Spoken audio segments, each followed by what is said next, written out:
Hey guys, Cowboy Brett coming to you from the Alfalfa Bale studio. I was just recording a little bit ago one of the Men and Marriage Mondays videos we were talking about, and it got me talking about chivalry and being a protector and a provider and everything.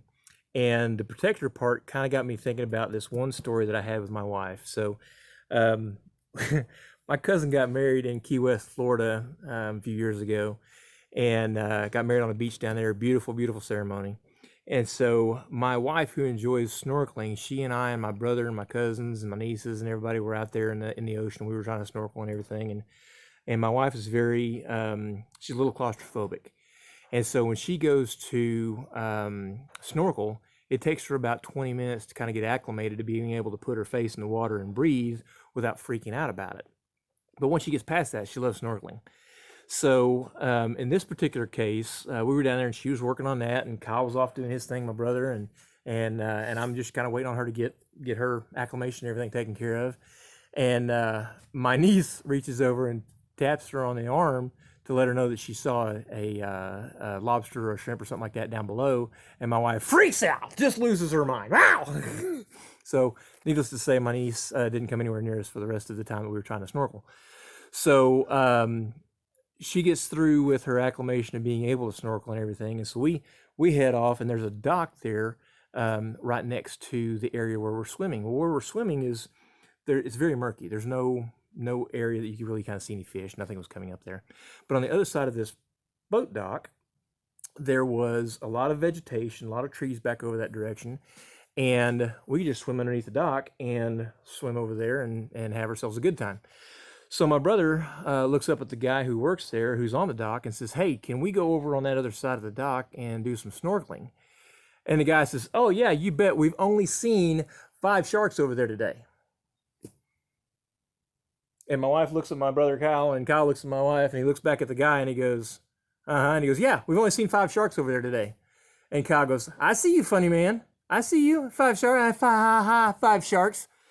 So we swim off to that direction. So keep that in mind, because that's going to come back to another part of the story here in a minute. So when we get over there, we're swimming along, and my brother's on the shallowest side, nearest the trees and the vegetation. I'm in the middle, and then Lynn's on the outside. And Kyle said, "Hey, I'm going to put me, between Lynn and him, so that if he reaches over to touch her or to touch someone to say, hey, there's something here you need to pay attention to, she doesn't lose her mind like she did with my niece just a minute ago." So that's going to keep him from getting socked. That's what it boils down to, which is a smart move on his part. Smart man.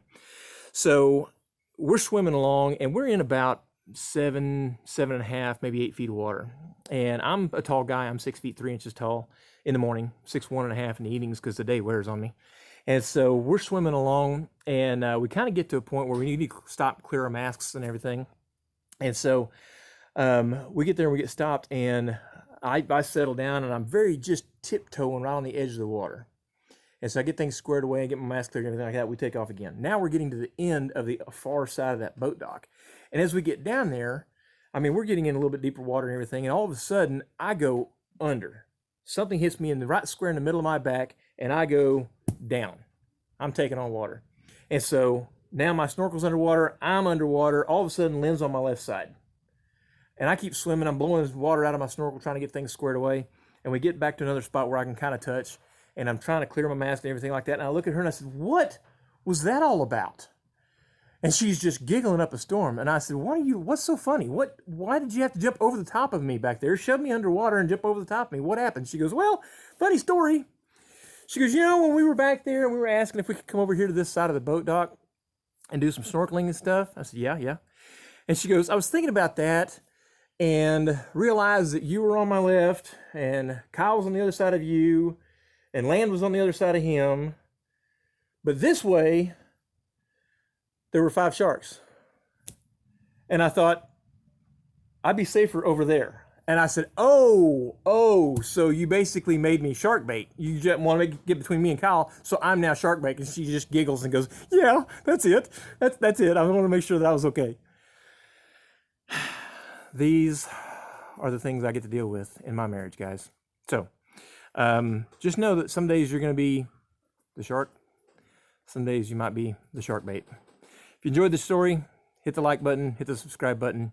We appreciate it. This is Cowboy Brett coming to you from the Alfalfa Bale Studio, where fortunately right now I'm on dry ground and not currently shark bait. Have a good day.